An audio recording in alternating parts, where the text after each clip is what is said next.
बिस्मिल्लाहिर्रहमानिर्रहीम। नाज़रीन, आज की इस वीडियो में हम एक होम्योपैथिक दवाई पर बातचीत करेंगे। इस दवाई का नाम है क्लेडियम। क्लेडियम एक पौधे से दवाई तैयार होती है। बड़ा खूबसूरत पौधा है, बड़े बड़े इसके चौड़े किस्म के पत्ते होते हैं। इसको एलिफेंट प्लांट भी कहा जाता है और ये पौधा गमलों के अंदर भी उगाया जाता है। बड़ा खूबसूरत पौधा है।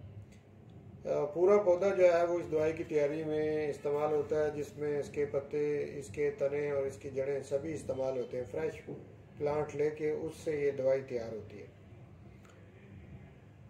ये दवाई जो है इसके लिए मैं आपको 4 बीमारियां बड़ी जो हैं उनके बारे में बताऊंगा जिसमें ये इस्तेमाल होती है।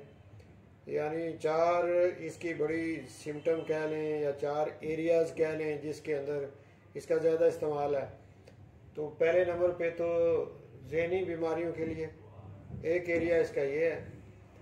ज़हनी बीमारियां किस टाइप की हों जिसमें ये दवाई बड़े अच्छे रिजल्ट देती है, मैं सबसे पहले आपके सामने वो रख देता हूँ। फिर इसके बाद दीगर जो 3 एरियाज़ हैं वो आपको इसके बारे में बताऊँगा कि जिन एरियाज़ के अंदर या जिन सिम्टम को देखते हुए इस दवाई को हम बड़ी कामयाबी से इस्तेमाल करके इससे अच्छे रिजल्ट ले सकते हैं। तो सबसे पहले देख लेते हैं माइंड सिम्टम इसके क्या हैं। यानी जो हमारा नर्वस सिस्टम है उस पर इसके असरात क्या हैं, ज़हनी इलामात इसकी क्या है। तो ये जो दवाई है इसका जो पेशेंट होता है वो उसका हाफजा बड़ा कमज़ोर हो जाता है, बात बात पे वो चीज़ें भूल जाता है। तो फॉरगेटफुल माइंड होता है वो, उसे नहीं याद रहता कि अभी थोड़ी देर पहले मैंने क्या बात की थी। यानी बहुत ज़्यादा कमज़ोर हाफजा जो है वो इस दवाई की तरफ इशारा करता है कि फ़ौरन ही बातों को भूल जाना और कंफ्यूज रहता है। ये जो पेशेंट होता है उसे समझ नहीं आती कि क्या बात की थी अभी और आगे क्या करनी है। यानी चेहरे से भी देखें तो कंफ्यूज नज़र आता है वो। और दूसरे नंबर पे कि उसकी कुछ ज़हनी अलामत इस तरह की हैं कि अगर एक काम किया, इसकी मैं एक एग्जांपल आपको देता हूँ कि अगर रात को सोने से पहले घर का दरवाज़ा बंद किया है, लॉक करके आए हैं बाहर वाला दरवाज़ा, तो फिर उठेगा और फिर जाके चेक करेगा कि पता नहीं मैंने इसको लॉक किया है कि नहीं किया। आगे चारपाई पे लेटेगा तो उसे दोबारा अगर शक पड़े तो फिर जाके देखेगा। तो इस तरह का इसका जहन हो जाता है। ये तो होगी इसकी ज़हनी अलामत। अब दीगर जो 3 एरिया मैंने आपको कहा था, इसके बाद दूसरा नंबर आता है कि जो मेल हैं उनमें इम्पोटेंसी हो जाती है, इम्पोटेंस हो जाती है। और इनकी इम्पोटेंसी की जो वजह होती है उसमें या तो सिगरेट का ज़्यादा इस्तेमाल करना एक वजह ये हो सकती है इसके पीछे, तो या फिर गोनोरिया की बीमारी एक होती है उसकी वजह से उसमें मुब्तला रहना और उसके बाद इम्पोटेंस हो जाना। और या फिर तीसरी वजह ये होती है कि कुछ डिप्रेशन का शिकार रहना और ज़हनी अलामत उसकी इस तरह मुसलसल ज़्यादा देर रहना, तो नर्वस सिस्टम का वीक हो जाना। ये 3-4 वजूहात जो होती हैं इम्पोटेंसी की, इनमें से कोई भी वजह हो तो आप क्लेडियम देकर इस इम्पोटेंसी को ठीक कर सकते हैं। तो ये इम्पोटेंसी इंतहा दर्जे की हो जाती है और ये ज़्यादातर वो लोग हैं जो 50 से ऊपर के लोग होते हैं, उनके लिए ये बड़ी बेहतरीन दवाई है इस मामले में। औरतों में अगर इसको देखें तो जैसे इसकी मेल जो सेक्सुअल ऑर्गन है उस पर इसके असरात हैं, इसी तरह फीमेल पे भी हैं। तो फीमेल में एक बीमारी होती है जिसको कहते हैं निम्फोमेनिया।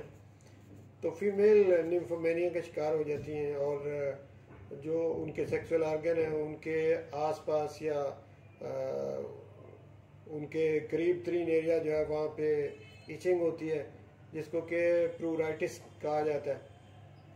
तो इस मामले में भी ये दवाई और जब ये प्रोराइटिस बढ़ जाती है, ये मेल को भी हो सकती है, फीमेल को भी हो सकती है, तो उसके बाद एक और बीमारी है जिसे मास्टरबेशन कहते हैं। तो वो एक हैबिट भी है, बीमारी भी है, तो वो दोनों में हो सकती है, मेल में भी और फीमेल में भी। तो जिसमें भी हो मास्टरबेशन का मसला, तो उसको भी ख़त्म करने के लिए ये दवाई बेहतरीन दवाई है। अच्छा, इसके बाद आगे चलते हैं। मैंने इसका मेल और फीमेल दोनों में बता दिया कि वो लोग जो अरसा दराज से सिगरेट पीते हैं या तंबाकू का इस्तेमाल, पान खाते हैं तंबाकू वाले, या किसी भी ज़रिए से तंबाकू का इस्तेमाल करते हैं, तो उन लोगों के अंदर जो भी कंप्लेंट्स पैदा होती हैं उन सबको ये ख़त्म करती है। यानी वो लोग अगर सेक्सुअली वीकनेस उनमें पाई जाए तो उसे भी ठीक करती है, अगर उन लोगों का हाफजा कमज़ोर हो जाए तो उसको भी बेहतर करती है, और अगर वो ब्लड प्रेशर का शिकार हो जाए तो उसको भी बेहतर करती है, और अगर वो अस्थमा यानी दमे की बीमारी के आर्जा में अगर वो मुब्तला हो जाए तो उसकी भी ये बेहतरीन रेमेडी है। यानी ऐसा दमा कि जो लोग सिगरेट पीते हैं या तंबाकू का इस्तेमाल किसी भी तरीके से करते हैं, उनको अगर दमा हो जाता है तो उसकी ये बेहतरीन दवाई है। अच्छा, इसके अलावा ये 4 बड़ी जो मैंने आपको कहा था वो तो मैंने आपके सामने रख दी है, लेकिन कुछ और छोटी छोटी अलामत इसकी और भी हैं कि रात को नींद नहीं आती। जो क्लैडियम के पेशेंट होते हैं वो सारी रात तकरीबन जागते रहते हैं, और सुबह की अजानों के करीब वो सोते हैं, रात को नींद सही नहीं आती। और थोड़ी सी आहट हो, अगर सो भी जाएं तो वो फ़ौरन जाग जाते हैं थोड़ा सा शोर हो। हाँ, इसकी एक और बड़ी बेहतरीन अलामत है जिसमें इसकी पहचान भी हो सकती है, और ऐसे मसलों में इस दवाई का बड़ा कामयाबी से इस्तेमाल होता है कि शोर से बड़ी नफ़रत होती है। ऐसे मरीज जो क्लैडियम के होते हैं, एज तकरीबन 40-50 से ऊपर के ये लोग होते हैं, और इनको शोर जो है, किसी भी किस्म का शोर, मामूली सा भी शोर हो तो इससे ये डर भी जाते हैं और इससे इनकी अलामत भी बढ़ जाती हैं। तो ये एक बहुत बड़ी पहचान है इस दवाई की। इसके अलावा एक इसकी और अलामत है कि ऐसे जो पेशेंट होते हैं उनका पसीना मीठा होता है और उसके ऊपर मक्खियाँ बैठती हैं।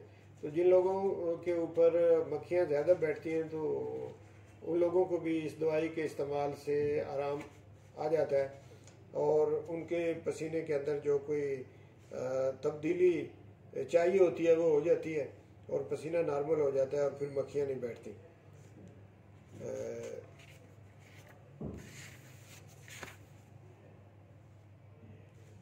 गनोरिया की बीमारी का मैंने आपको बता दिया, अगर हो किसी को तो उसको ठीक करने में भी ये दवाई बेहतरीन दवाई है।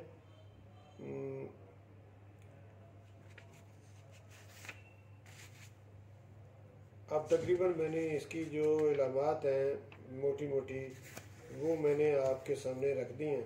हाँ, एक अलामत इसकी और वो थोड़ी बड़ी अजीब किस्म की अलामत है कि पेशेंट जो होता है उसको महसूस होता है कि चेहरे के ऊपर जैसे कोई मकड़ी का जाला ये उसको फील होता रहता है, यानी क्रॉलिंग सेंसेशन इसको कहते हैं, फेस के ऊपर क्रॉलिंग सेंसेशन। तो वो फिर हाथ चेहरे के ऊपर लगाता रहता है, उसे महसूस होता है कि कोई चीज़ रेंग रही है, जैसे मकड़ी है या कोई कीड़ा है या कोई जाला है, चेहरे के ऊपर कोई ना कोई उसको ऐसी चीज़ लगती है। तो इसको भी ठीक करने के लिए ये दवाई बेहतरीन है। तो मुझे उम्मीद है नाजरीन कि मैंने क्लैडियम के बारे में जो इन्फॉर्मेशन आपको दी इससे ज़रूर इंशाल्लाह आपको फ़ायदा होगा, और अगर इनमें से कुछ अलामात आप में पाई जाती हों तो आप इस दवाई का इस्तेमाल कर सकते हैं, और इससे इंशाल्लाह आपको अच्छे रिज़ल्ट मिलेंगे।